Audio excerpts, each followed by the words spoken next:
নমস্কার বন্ধুরা, নিভা রান্নাঘরে সবাইকে স্বাগত। আজকে আমি একটু অন্য রকমের রেসিপি নিয়ে চলে এসেছি। করলার ভরোয়া বানিয়ে দেখাবো। আপনারা রান্নাটা দেখতে থাকুন। রান্নাটা দেখে ভালো লাগলে লাইক, কমেন্ট, শেয়ার করে দেবেন আর চ্যানেলটিকে সাবস্ক্রাইব করে দেবেন। আমি এখানে করলা নিয়েছি, বড় বড় দেখে করলাটা কেটে নিচ্ছি। ওপর থেকে ভালো করে আঁচড়ে নেব। দেখুন আমি কিভাবে করছি। সবকটা করলাই এইভাবে আঁচড়ে ওপরের খোসাটা ছাড়িয়ে নেব অল্প অল্প করে।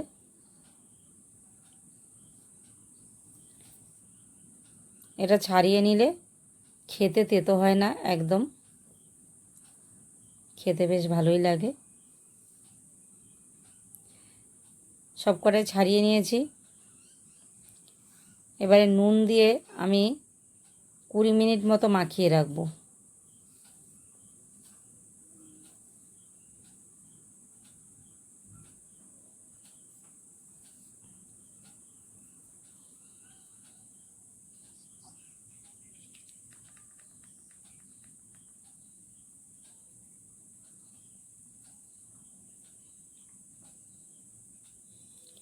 এখানে পেঁয়াজ কুচি কুচি করে নেব। বড় বড় দুটো পেঁয়াজ নিয়েছি।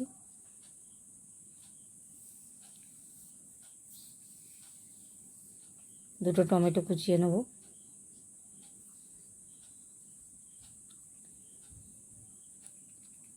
কুড়ি মিনিট পরে আবার করলাগুলোকে হাত দিয়ে ভালো করে চেপে যখন দিচ্ছি তখন তেতো জলটা বেরিয়ে যাচ্ছে। সবগুলোকে এরকম হাত দিয়ে চেপে দেব। এবার জলের মধ্যে ভাপিয়ে নেব।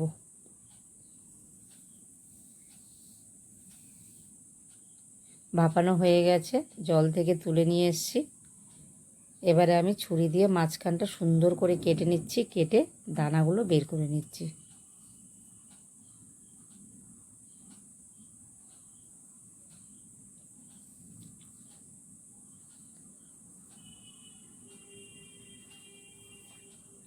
এই করলা ভরোয়া এটা একটি নিরামিষ খাবার।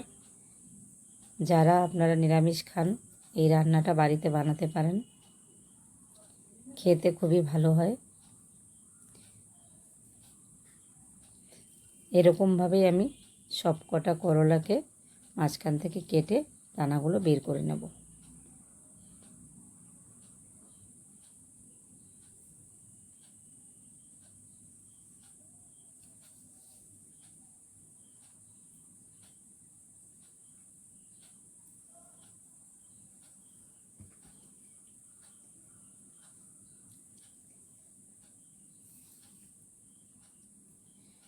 খুব নরম হাতে দানাগুলো বের করতে হবে, নাহলে ভেঙে যাবে, যেহেতু আমি আগে ভাপিয়ে নিয়েছি।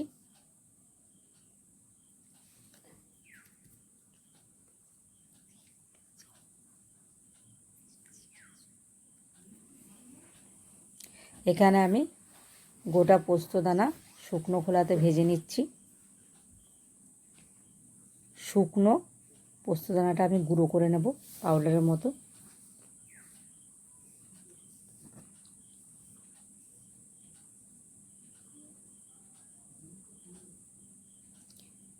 কড়াতে তেল দিয়ে দিচ্ছি, সর্ষের তেল। কুচানো পেঁয়াজটা দিয়ে দিলাম।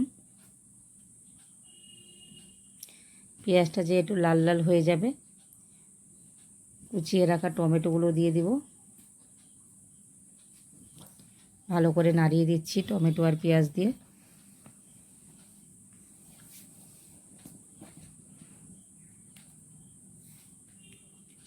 একটু আদা বাটা দিয়ে দিয়েছি।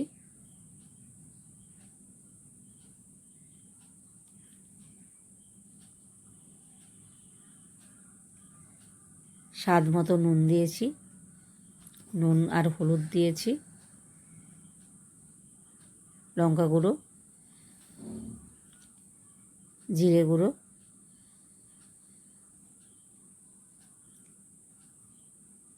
দিয়ে আমি ভালো করে মিশিয়ে নিচ্ছি।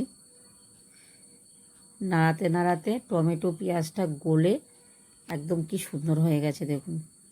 এবারে ওপরে পোস্ত দানাটা যে বেটে রেখেছিলাম শুকনো, ওইটা দিয়ে দিয়েছি। দিয়ে ভালো করে নাড়িয়ে আবার আমি মিশিয়ে নিচ্ছি। অল্প জল দিয়ে দেব মশলাটা যাতে মাখা মাখা হয়ে যায়। জল দিয়ে একটু ভালো করে নাড়িয়ে নিচ্ছি। দেখুন সাইড দিয়ে তেল ছেড়ে দিয়েছে। এবারে আমি একটু গোটা গরম মশলা ভেজে গুঁড়ো করা ছিল ওইটা দিয়েছি। দিয়ে আমি ভালো করে নাড়িয়ে নিচ্ছি। শুকনো শুকনো হয়ে গেছে, এবার আমি নামিয়ে নিচ্ছি।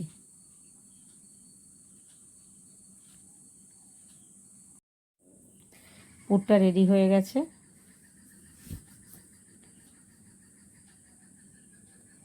এবার আমি চামচের সাহায্যে করলার মধ্যে পুরগুলো ভরে নেব। খুব সাবধানে ভরবো যাতে করলাটা ফেটে না যায় আর পুরটাও যেন বাইরে বেরিয়ে না যায়।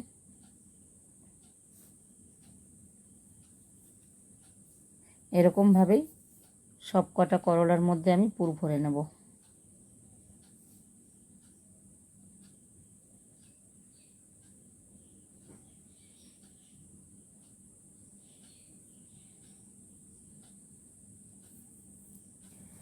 কড়াতে অল্প তেল দিয়ে দেব।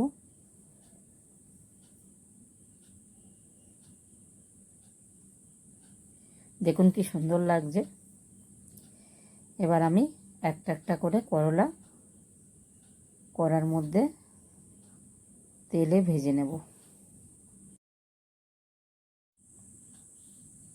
একটা একটা করে করলা আমি তেলে ভেজে নিচ্ছি।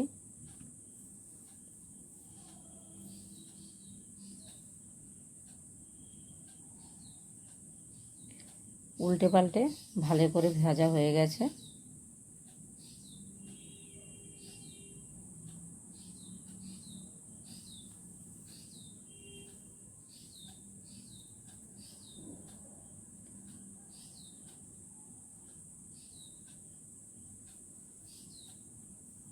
এবারে নামিয়ে নিয়েছি। গরম ভাতে গরম গরম পরিবেশন করব।